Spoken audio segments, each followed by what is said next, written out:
Bapak Ibu Saudara yang terkasih di dalam Tuhan Yesus Kristus, Shalom. Hari ini kita akan mendengarkan renungan malam yang terambil dari Efesus 4 ayat yang ke-26 dan 27 yang berbunyi demikian. Apabila kamu menjadi marah, janganlah kamu berbuat dosa, janganlah matahari terbenam sebelum padam amarahmu, dan janganlah beri kesempatan kepada iblis.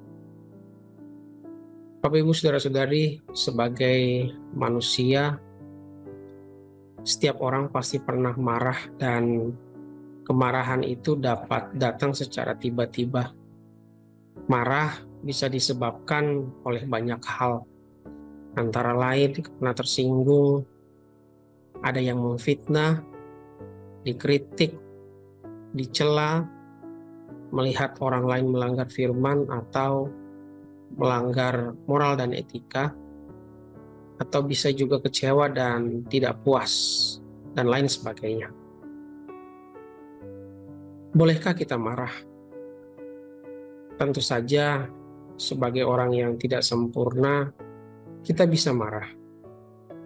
Tuhan Yesus pun pernah marah ketika Bait Allah digunakan untuk tempat yang tidak layak oleh orang-orang yang tidak beribadah.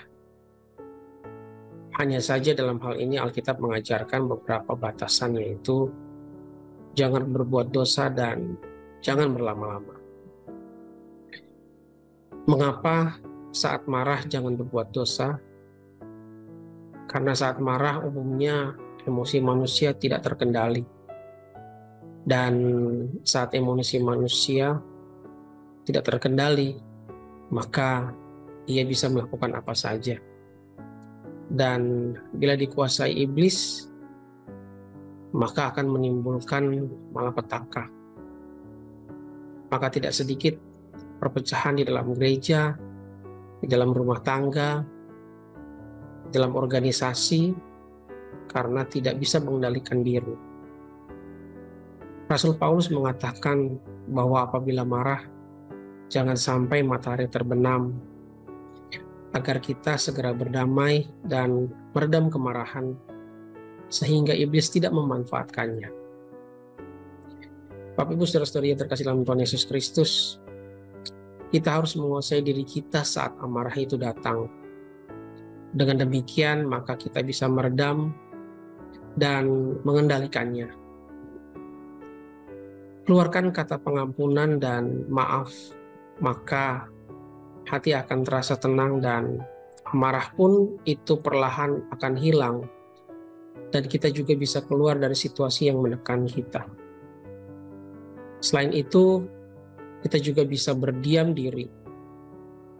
Karena dengan berdiam diri dan mengeluarkan kata memaafkan, hal ini memberi kesempatan kepada Roh Kudus untuk bekerja dan menutup ruang gerak si jahat untuk menguasai hidup kita.